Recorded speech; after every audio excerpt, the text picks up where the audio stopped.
we are starting a series on Esoteric Christianity.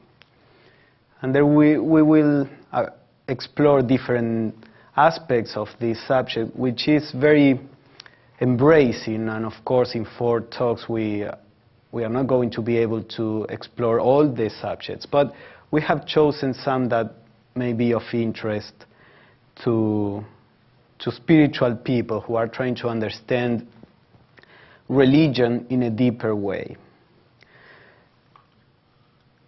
We are raised in a Christian society, and Christianity is built on the teachings of Jesus.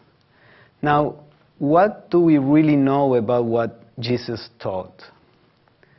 I think that's the first point that we have to explore. Of course, the Christian teachings that we learn are based on what we find in the Gospels mainly. Then we have some teachings by apostles or by some church fathers, but they are supposed to be based on what Jesus taught. Now, when we look at the Gospels, if we extract all the teaching information that is there, that doesn't amount for more than about 30 minutes, or a speech of 30 minutes. So Jesus taught for 3 years, and we have a recording of about 30 minutes of what he taught. But not only that, but is what is in the Gospels is a good representation of Jesus' teachings. Because first, the Gospels that we have today were chosen between the year 400 and 500 in the Common Era. And they were chosen, these 4 Gospels, out of about 50 that were going on there in the Christian community, in the early Christian community. The Christian community in the beginning of our era was very heterogeneous. There were groups that were using their own scriptures that had come through different apostles and different lines of teachings, and they were all pretty okay with this. You know, some were more focused on an aspect than on other aspects, and you can even see it with, you know, the emphasis that St. Paul would make as opposed to the one that St. Peter would make about the teachings. And even outside of that, there were, as I said, about 50 Gospels, of which we know the name of 20, more or less. So these 4 Gospels were chosen when Rome was entering in a period of decay, and the pagan religions were also very degenerated at the time, and they were losing any power to hold people together. The Roman Empire decided to embrace Christianity that silently had been growing with a lot of vitality, and they wanted a teaching that could bring all the people together and make the empire more cohesive. So this, in the 5th century, Pope Innocent I, the first, was the one that decided, okay, these 4 Gospels are going to be the dogmatic teaching, the dogma behind the teachings. This had been discussed in previous councils for a while, and finally this Pope is the one that decided. And the 4 of them were very similar, and I think that's one of the reasons. Nobody knows why these were chosen as opposed to others, because 2 of them are supposed to come from apostles, but the other 2 are not. So you cannot claim that it's a succession, you know. The 4 of them are very similar, except for the one by John, which was disputed. This one, many people didn't want that one there, but they were fairly similar, so I can see how, if they wanted to tell a story, not that the story wasn't true, and we are going to go into that, but They needed something that was more coherent if they wanted something that could bring the people together. But, for example, there were many Gnostic schools, Christian Gnostics. One very famous teacher was Valentinus. He was born in the year 100, and he was about to be chosen as a pope.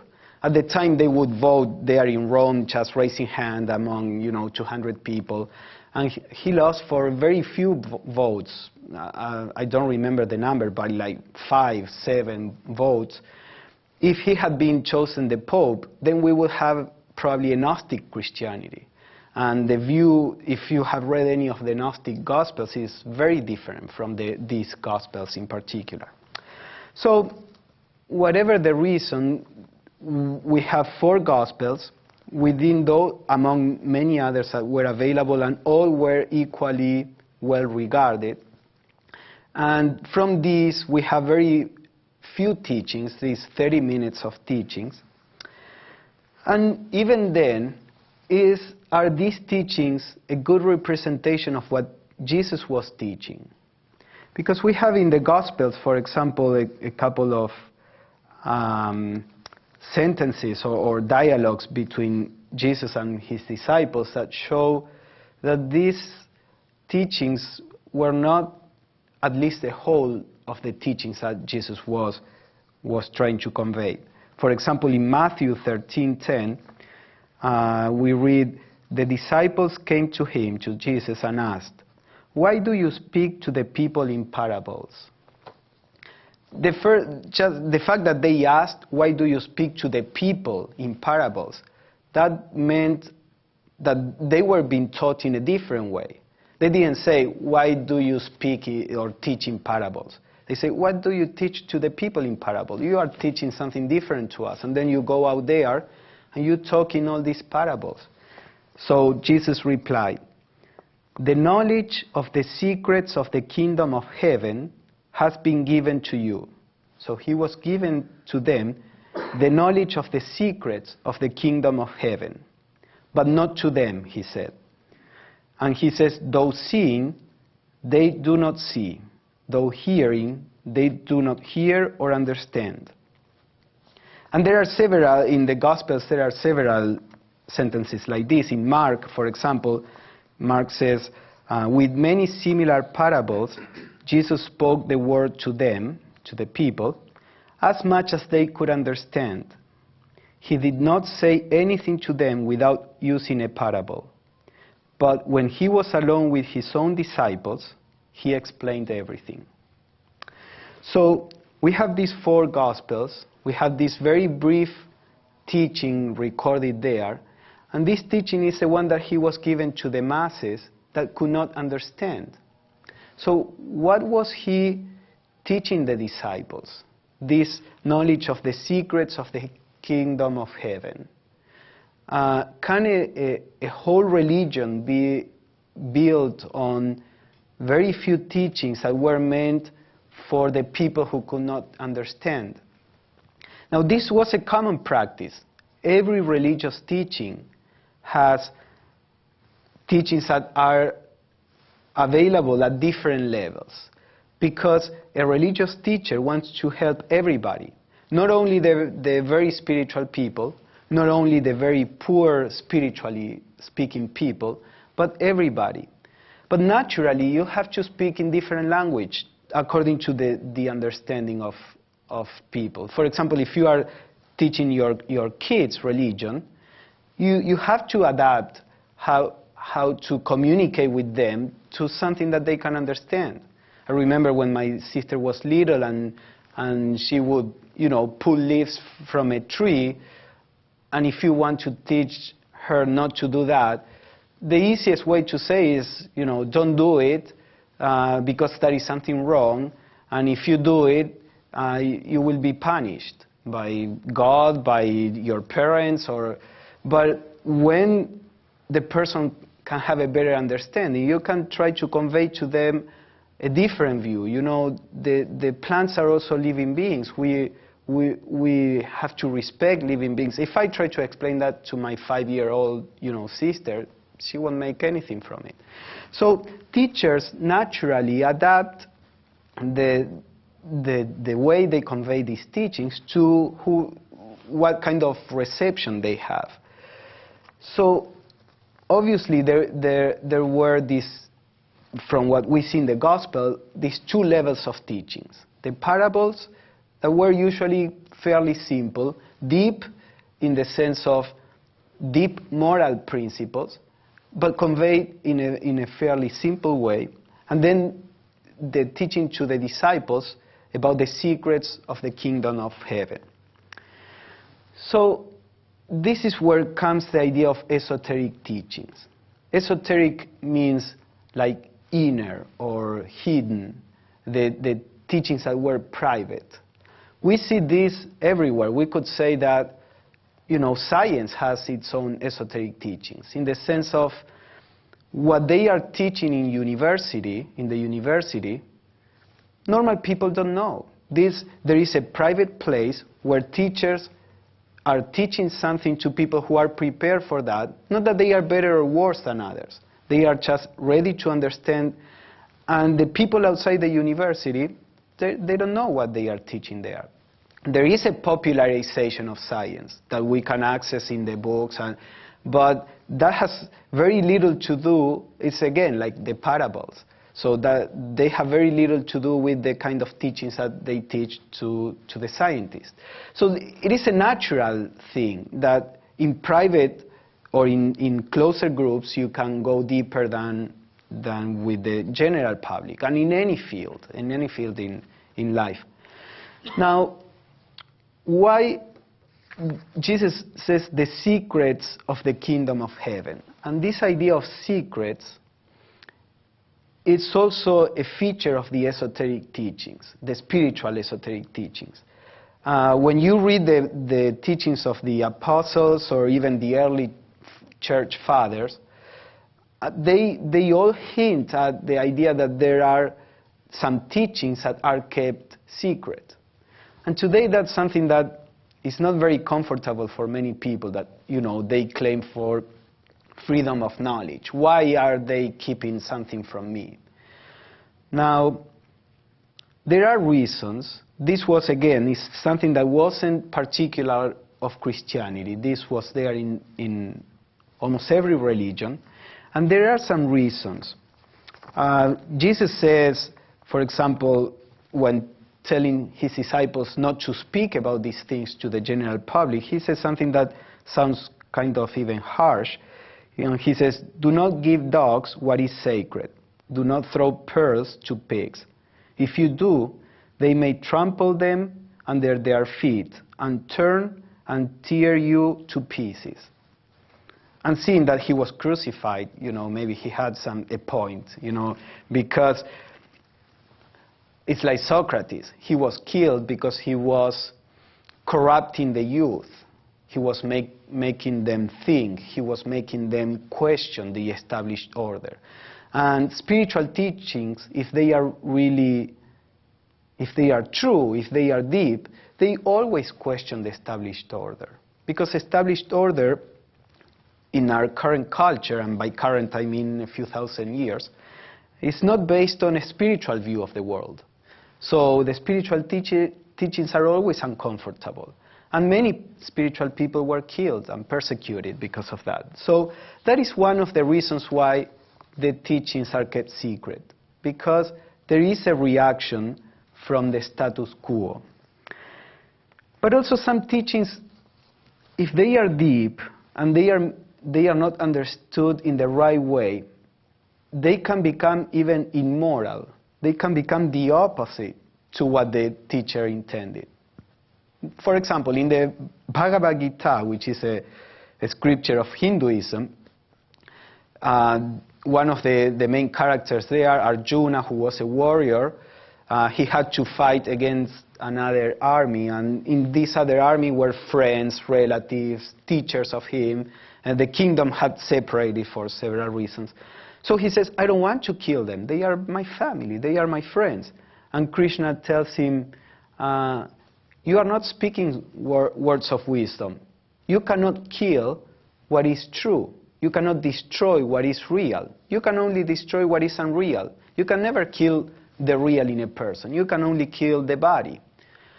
Well, when you take it in that way, you can do all kinds of things with that teaching, you know, and you can go and set a bomb somewhere because you are, you know, after all, you are not killing the real person. You are killing just the illusory form.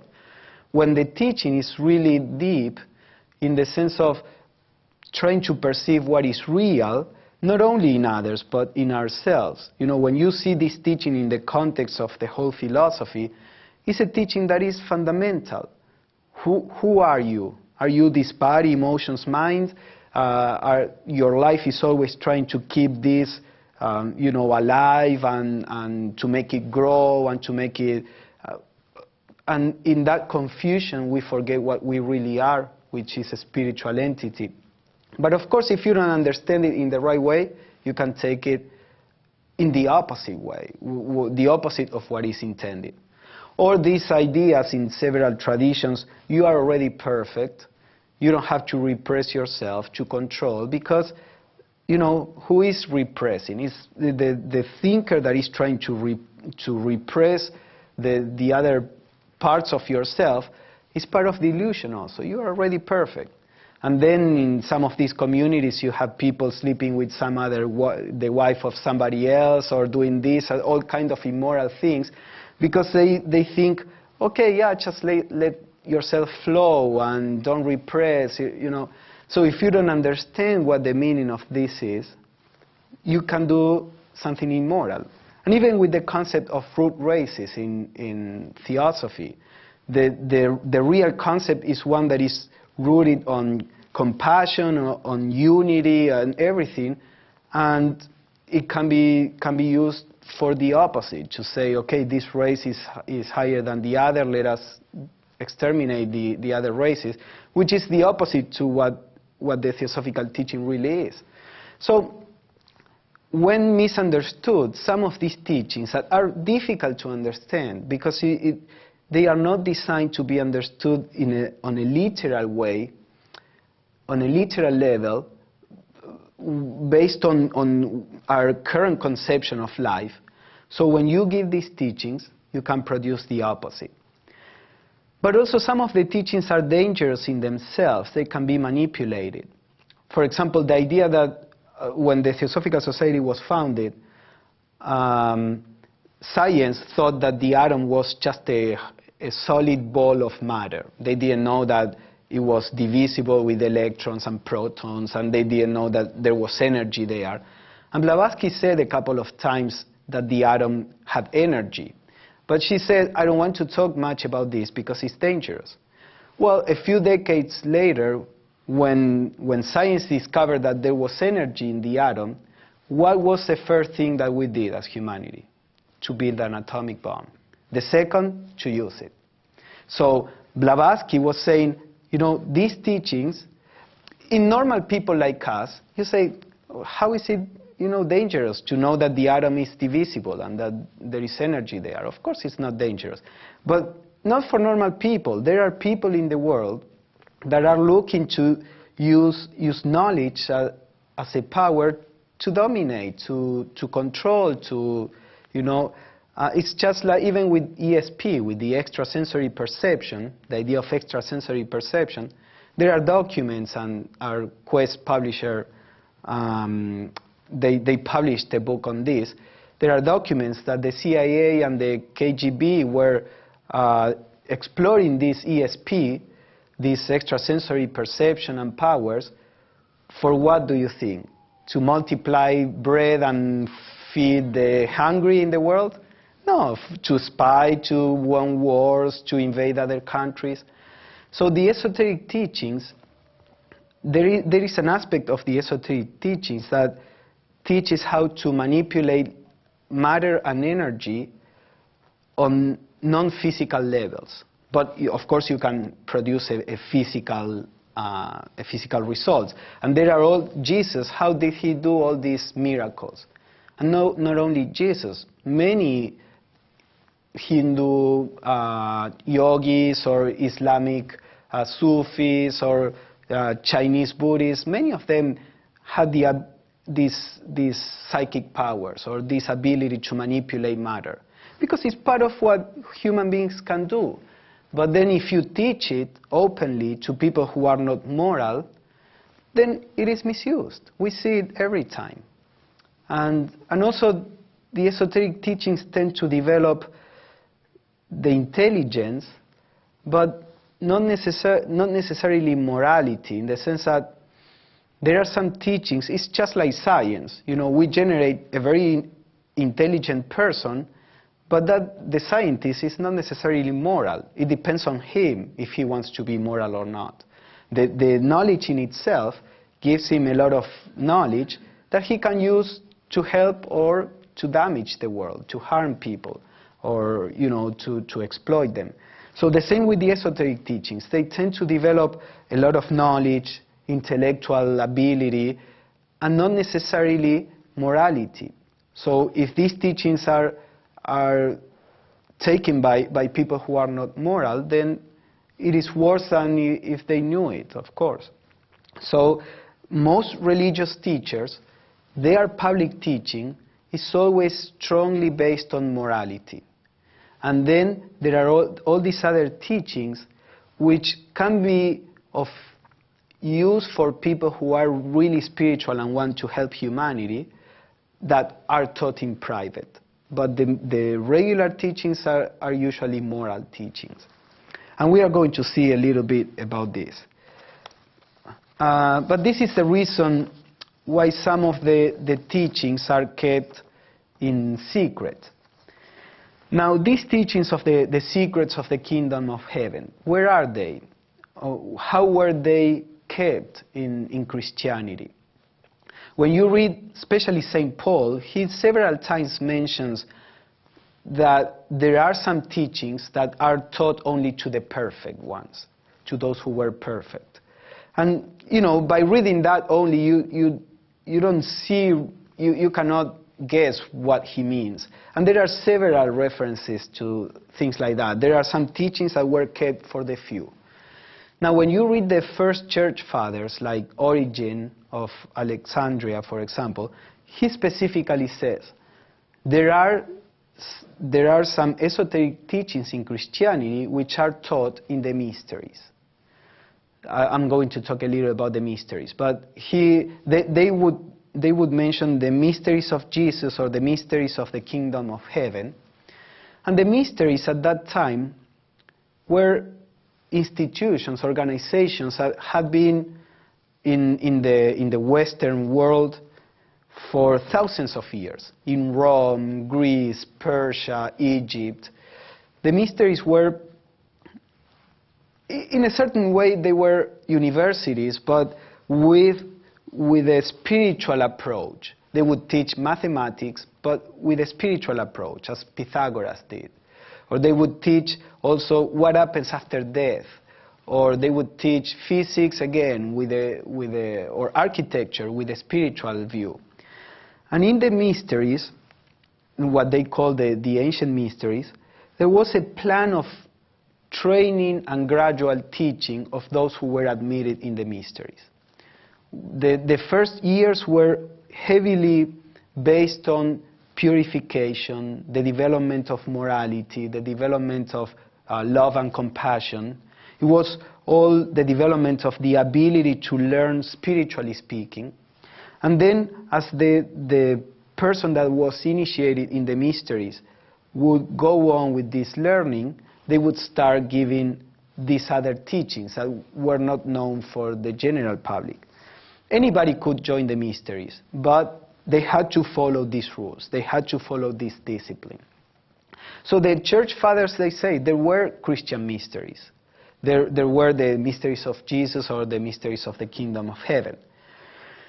Now the problem is at a certain point, the church, when the church became associated with Rome, with the power, and they wanted to spread the teachings to everybody, the typical phrase was to preach the gospel to every creature. And to preach the gospel in a way that everybody could understand it. because they had to convert the whole Roman Empire that was pagan into Christianity. So little by little, when you start focusing on the masses, on trying to teach something that can reach the masses. And now, when I say the mass, don't take it, that I'm looking down at them. In any aspect, I gave this example, I think, in a previous talk, but for example, you even in music, what's the music that most of us consume? It's a music that is more superficial. For somebody that knows music, they know that is the music that is easier to do, more superficial, it has a good rhythm, and we like it. Now, if you begin to learn about music, and you begin to understand more, you begin to be able to appreciate things that we cannot appreciate, just because we don't know about it, not because you are better or worse. You may know about something else. So, whatever is general is usually more superficial than what happens to, or what can be given to the people who are learning about that particular approach.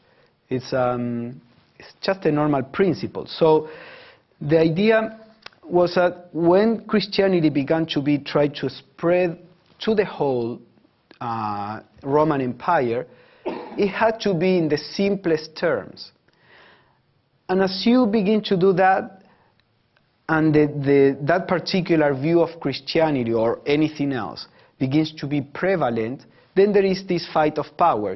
Those who are spreading this view, when you have somebody else that says, hey, but that is not the whole truth. There is something deeper. You don't like that, so you start persecuting that view. You start saying, no, this is what Jesus said. So this is, heresy. And then the Roman Empire began to persecute all these little communities and the mysteries for the most part they disappeared. And with them disappeared a lot of deep teachings in Christianity, which now the result of that is now that in Europe the churches are being sold because people don't go to the churches, because humanity is coming to a certain level of intellectual thinking that cannot draw anything useful from the regular understanding of the Christian teachings. Either or you become a kind of fundamentalist and you just have this emotional attachment to the teachings, or if you try to approach them more rationally, in the way that it is usually explained, there are many things that don't make sense. Now, there are many deep truths in Christianity, and the purpose of these talks is to try to show some of these truths, or how we can approach Christianity to rescue some of these deeper teachings. Because, of course, Christianity has something to offer to humanity, even today. But we have to learn to reread or approach in a different way what is found in the teachings.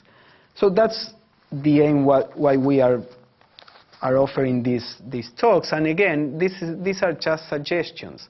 So we are not claiming any authority. And if this stimulates any of you to try to go to your own understanding, then that's our aim. Not necessarily that you have to believe what I or anybody else says. But, for example, this church father, when talking about the Christian teachings, he said that the teachings had a body, a soul, and a spirit. The same teachings. You read something in the gospel, and he said, that has a body, a soul, and a spirit. And he said, the body appeals to the common sense, to the very normal understanding, and to the historical aspect of that teaching. It's something that was historical. Jesus actually said it, and what he said was what he meant. That's the body of the teaching, which is, for the most part, how Christianity is understood today. Then he said there is another level, which is the soul of the teaching. And he said this is a figurative meaning. This is understood by the intellect, and intellect in the philosophical sense, when they use the word intellect to translate the Greek word nous, which is the higher mind. This mind that is able to see things not on the verbal level, but the meaning behind.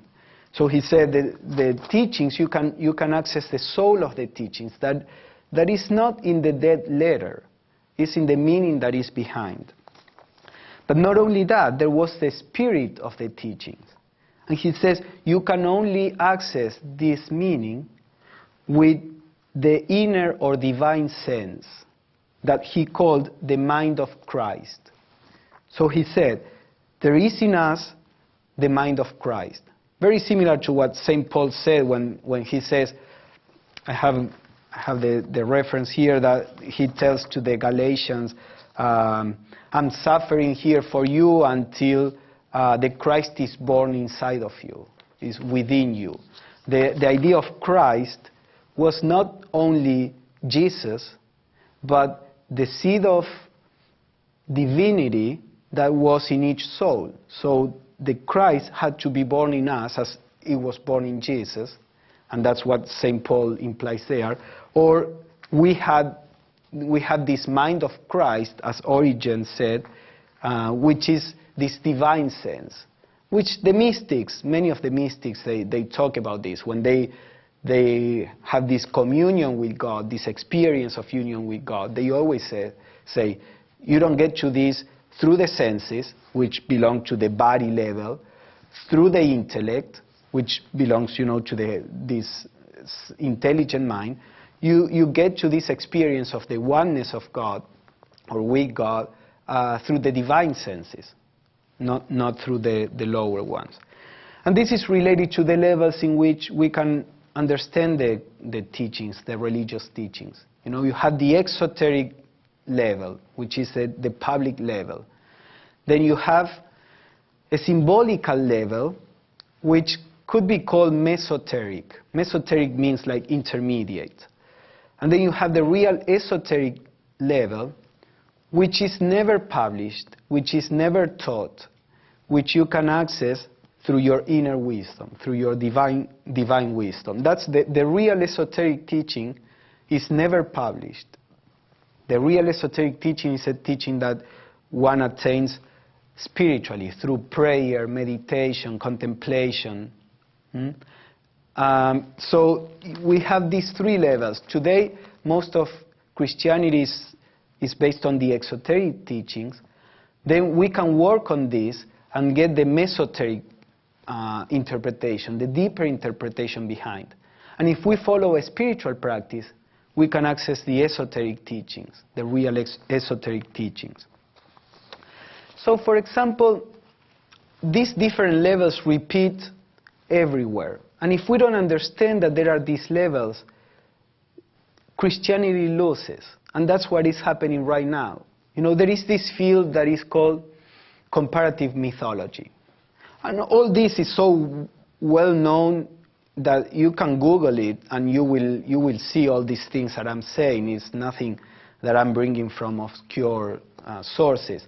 Google, Jesus in comparative mythology, and you will see the problem that we have there. There are these scholars that say, okay, let us analyze the life of Jesus. He was born during, the 25th December, which, they start seeing that many religions in the world, their gods were born about the same time. They were all about the winter solstice. The winter solstice is when the constellation of Virgo, the Virgin, rises above the horizon. What you see when you look at the horizon during the winter solstice is the constellation of Virgo, the Virgin. Several of when you see a god that is born from a human, it is usually, and I would say almost 100% of the times, a human mother and a god that somehow impregnated the human mother to have this human god. In Krishna in Hinduism, or even the Buddha. The mother had this vision before getting pregnant where she was in front of one of the gods, and then a white elephant came to her through the side, and then she was pregnant the next morning. And there are many gods that are born in this way. The god, in an immaterial way, impregnates the woman, and then, has a baby. So these scholars see this. Many of them, again, were born in the winter solstice. Then they see this theme that, Jesus, Herod, tried to kill all the babies because he wanted to kill Jesus. He knew that there was going to be a person that was going to challenge his power.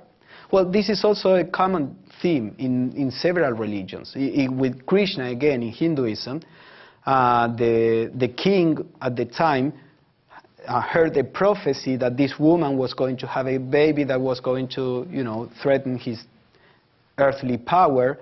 He put in jail Krishna's mother and father, and when she had the kids, he tried, because Krishna was the eighth son, and the prophecy said that the eighth son was going to be the one that was dangerous. So he tried to kill Krishna, but then a god, interceded there and took Krishna out of the prison. Even with the Buddha, something similar happened. The problem is that the Buddha's father was the king, so he couldn't kill, his son. But when an astrologer came and told the Buddha, your son is going to be a great spiritual teacher, and he's not going to be a king. He's not going to go on with the family business. So what did he do? Well, he couldn't kill him. He did the next best thing to try to make him as material as possible and surround him with pleasure and with materiality so that the spiritual sense wouldn't wake up. So this is a common theme. The baby God, the powers of materiality are try to kill the baby God. That is going to threaten them. So these scholars go on and they see, for example, then we have many divine humans perform miracles, as Jesus did. Then another very common theme is the slaying and the resurrection of the god. You have it in Egypt, in Horus and Osiris, even in some stories about Krishna. In India, you have many different stories about their gods. They were like Christianity was at the beginning, very heterogeneous, but they didn't try to bring everything together in one single statement because they understood the symbolic meaning of the teachings. So there are some stories where Krishna actually was crucified on a tree and then he resurrected. And you have the same with Osiris and Horus and with several others. You can look it up on the internet. So when these scholars, they see that, they say, well, of course Jesus didn't exist. You see, this is just a copy of all the other gods. So there is this group of scholars that are saying this was made up just by Rome in order to manipulate the population. Well, the problem is that, again, we don't see that the religious teachings have several levels. In the gospel, intertwined, we have a historical Jesus, we have a mythical Jesus, and we have a mystical Jesus. We have teachings that are talking on one or the other of the levels. So there was a real Jesus. Now, was he born from a virgin and there? Well, we don't know. Maybe that's a myth. And again, the idea of myth, today myths are a little more accepted, probably because of all the work of Joseph Campbell and many others. But in the past, the great moment for philosophers when teaching the students was when they would tell them how ignorant humanity was in the era of the myth, and then through philosophy came to the era of the logos meaning reason. So the myth was always associated with ignorance, with irrational. And then we came with the pre-Socratics and Socrates, Plato, Aristotle, to the age of reason. So the myth was always put down. But then now we begin to see that myths are very powerful. They're much more powerful than facts. If there is a real teaching behind why Jesus or any other God was born from a virgin, or was born from a god, or why they were tried to be killed when they were babies, or that is far more instructive than just, they were born from a woman. Yeah, so what? But the myth adds a whole dimension of spiritual teachings that we have lost sight of and we don't know how to interpret. So, of course, the current Christianity has interpreted all these aspects of the life of Jesus. And I'm not saying which one is historical, which one is a myth. I leave that to you. But the general principle is important, that if you try to interpret something that is mythical in a historical way, at some point people will see that it doesn't make any sense. So you have two options. Either you believe irrationally and emotionally about that, or you say this is nonsense and you leave it. If you understand that, that is not the important point. The fact that there is a myth intertwined with the real person is what adds to the spiritual teaching of that religion. It's not questioning that the person existed. So if these scholars in comparative mythology could understand that there are these different levels, and Christianity as a whole would say, well, of course that can be a myth. So what? That doesn't deny the existence of Jesus or his teachings. As I was saying, on the contrary, it's part of what is being taught. Then we wouldn't have these problems that we are having, right now. And then there is the mystical aspect, which is, what are these myths trying to teach? Because when we understand the teaching behind the myth, then we see how valuable they are. And I want a Christianity that is full of these myths, and not a Christianity that tries to be just a historical account. It is more important, the mythological aspect of why Jesus was born from a virgin, than the actual aspect, even if that was true. Say, okay, well, many animals, they are born by parthenogenesis. It's not a big deal. And in the Theosophical views, at the beginning of human evolution, also, humanity, because it came from the animal kingdom, was reproducing them, or reproduced itself by virgins, or, parthenogenically. So it's not a big deal. But if you understand the meaning of that, then that is meaningful spiritually speaking. So, for example, the idea is that why are all these steps being born, at that particular time, in these conditions, and all the story of Jesus that are repeated in other gods? Why are they important? They are reflecting both how the universe is generated and how the spiritual growth in each one of us takes place. From a spiritual point of view, the idea that the God descends into matter and is like made flesh, that is something that is in tune with many of especially the ancient philosophies, where you have this process of something that is real, spiritual, immaterial, has to become material in order to manifest. I cannot go into all these details because, actually we had a 101 Theosophy in the previous series, and I went through this explaining, these are very complex subjects. But what I want to make the point what I want to make here is that the idea that a spiritual entity, like a god, turns into a human person, into the flesh, is reflecting how the universe develops from the spiritual states into the physical states, which means that we are manifestations of the spiritual, not the other way around. When we think of soul, we think, I am the body, and I have somehow attached a soul, maybe like a balloon that is, hanging from me. I have a soul that follows me. Well, it is the opposite.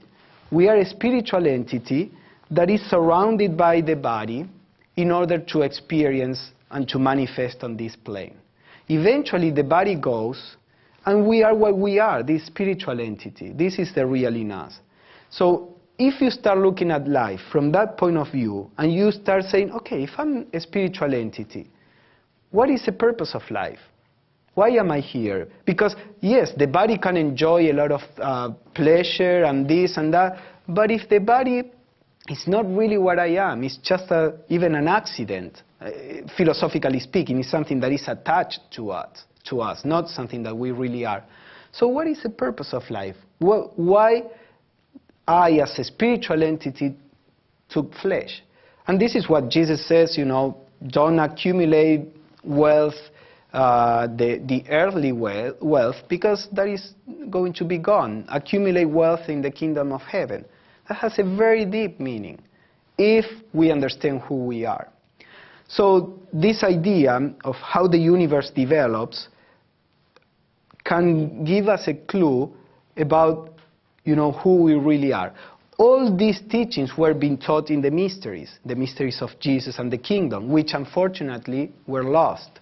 So all this was explained, gradually and systematically there, so that people could understand the idea behind all these things. And again, with every aspect of the story of Jesus, the spirit being encased in matter, at the beginning threatened by matter to be killed, and you can see even the evolution of consciousness through the different kingdoms. In the mineral kingdom, it's dead. You say minerals are not alive. But then the seed of consciousness there develops in plants and animals, and then it comes to human beings. So you see the deity being born in a baby, threatened by matter to be killed, but anyway somehow is able to survive, and then begins to grow until eventually shows the full glory of the divinity that is incarnated there in the flesh. And that is a process of human evolution. At the end of human evolution, Jesus said, you have to become as I am. You have to become one with the Father as I am one with the Father. So that is when the human evolution produces the divine human being. So all these stories are talking about the purpose of human evolution and the purpose of the manifestation of the universe, but also on a personal level, they are talking about the stages through which the soul learns and grows. And mainly, they talk about, and we are going to talk about this in some of the other talks when Michele talks about initiation, the book of Job and initiation. But it is said that all these aspects of the life of Jesus, for example, being born is a symbol of the moment where the soul awakens to its divine nature. And in the mysteries, that was called to the first initiation. Again, there are many details here I don't have time to go into. There were lesser mysteries and greater mysteries. The lesser mysteries are the ones where they were teaching to people this kind of approach. The greater mysteries were just for the few, and they had place outside, even outside of the body. This can sound weird, but remember that Jesus was resurrected, and he came and met the disciples, and they had a meal, I think. Well, it's kind of, so he was crucified, went to, hell, stayed for 3 days, raised from hell. Now he's resurrected and went to have a meal with the disciples. That doesn't make sense. But in some of the Gnostic Gospels, they said Jesus kept appearing to the disciples for 11 years or 20 years teaching them the real spiritual teachings, which kind of makes sense. I always wonder, how can people who were 3 years only with another person, how could they learn and have the vitality and the faith necessary to begin this huge movement in the West? There has to be something else. Of course, there is the idea of the Holy Ghost, coming, inspiring them. But nevertheless, 3 years is not enough to learn, not enough to mature, not enough to... So in the Gospel, in the Gnostic Gospels, they say Jesus kept appearing and teaching them in the spiritual body.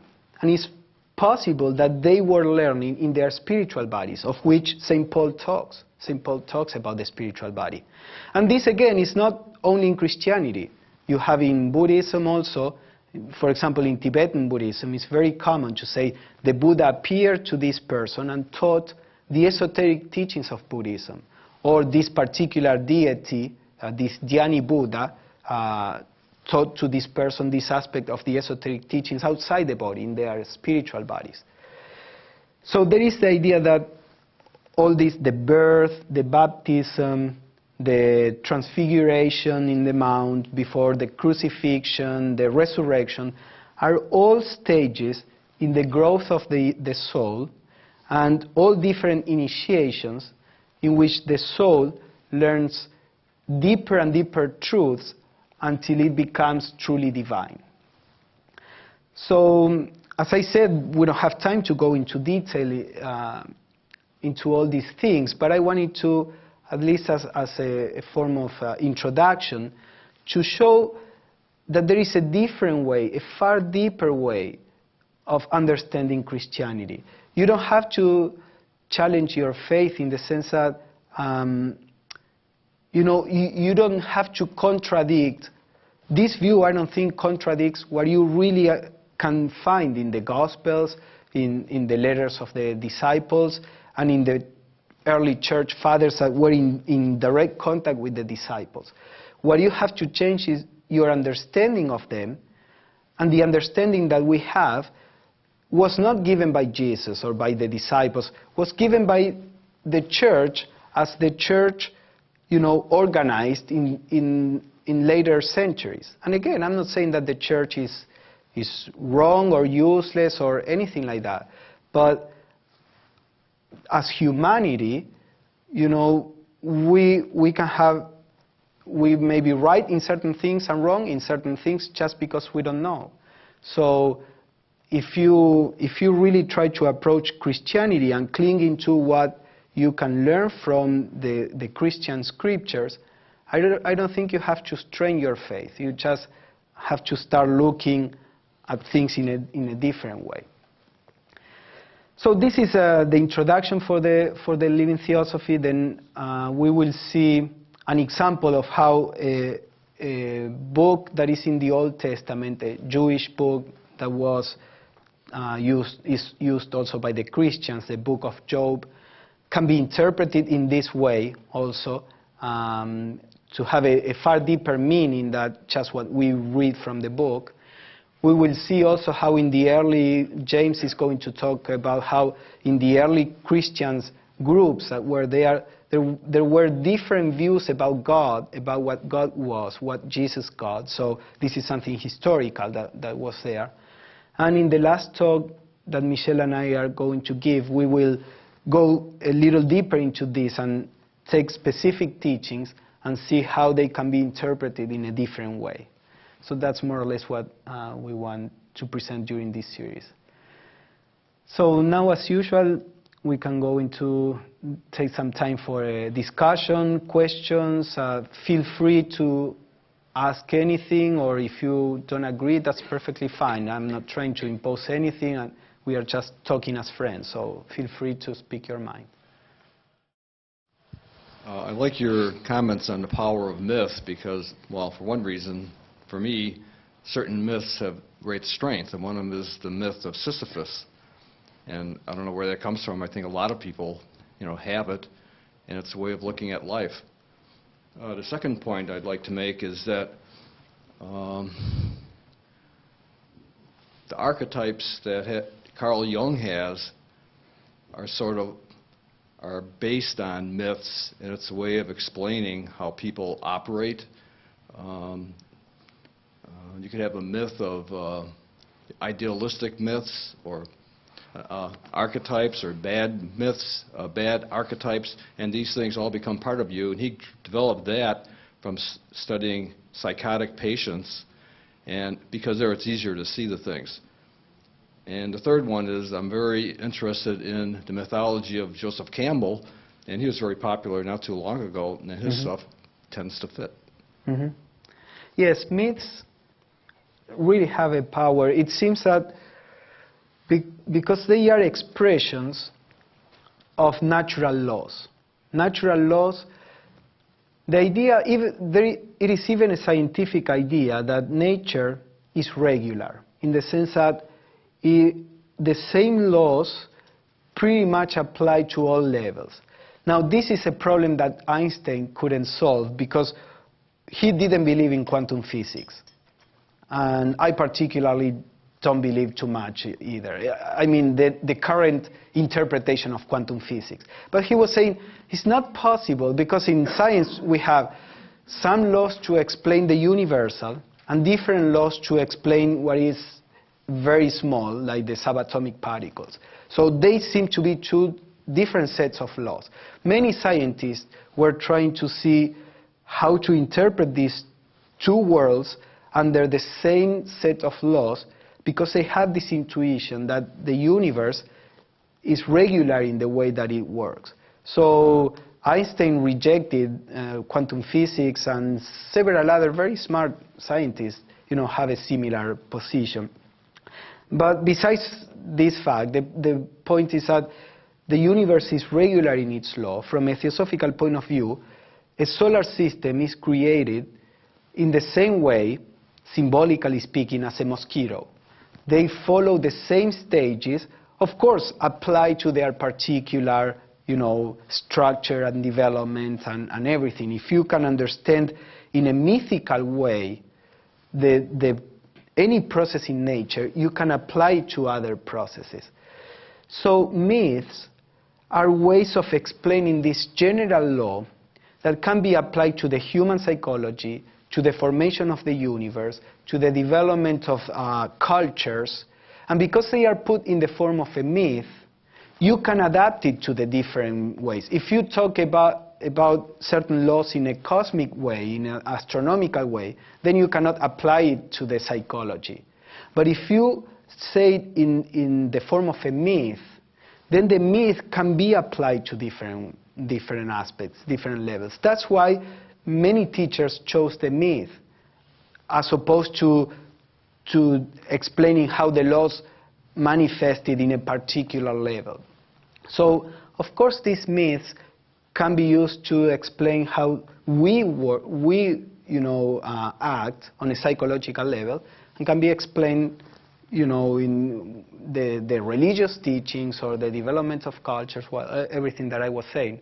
So the ancients were much more aware of the power of myth than we are. But now, little by little, we are rediscovering this. Hi, Pablo. This is one of probably the best books I've ever read, and it's interesting because What book is it? Esoteric Christianity, Annie Besant. Because I think back in the early church, there's barbarians and people needed rules, and it served its purpose. But I think after a while, as people evolve, this is what makes sense. And so, this is, like I said, one of my most interesting books I've ever read, and it's really, really touched me. I touch upon several of the points that Besant makes there. The problem was the silence, or to try to silence the deeper teachings, because, as you said, there is a need for all these levels of teachings. The problem was not that there was like a more general and, if you will, superficial approach to Christianity. The problem is when the church, or not the church in its totality, but some people in power started persecuting these other views. Because if Christianity had retained the esoteric aspect, today would be much more vital. You know, and you have that in many traditions. In Buddhism, you have the exoteric teachings and you have the esoteric teachings. And in particular in Tibetan Buddhism, for example, in one of the schools, the Nyingmapa school, is one of the schools of Tibetan Buddhism. They had these esoteric teachings which are called Dzogchen.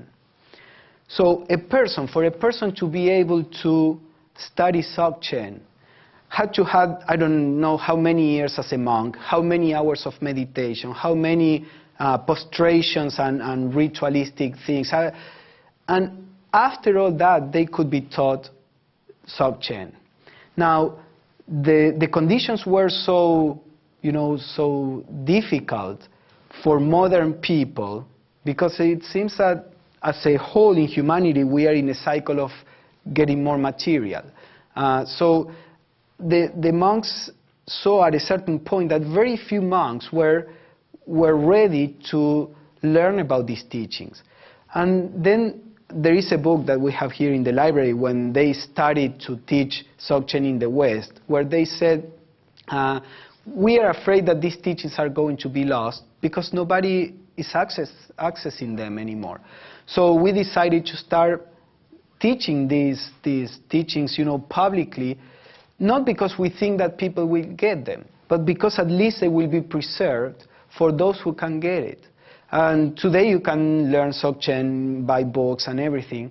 And actually, I personally like very much the teachings of Dzogchen, but I talked also to some friends, and what I mentioned, I didn't want to mention the tradition, without the proper context, but what I said about people sleeping with some other people's wife and doing immoral things, these are things that sometimes happen in the Dzogchen communities, because it's this teaching that you are already perfect, that you have to identify with the perfect in you, and that everything, thoughts, emotions, they are all illusion.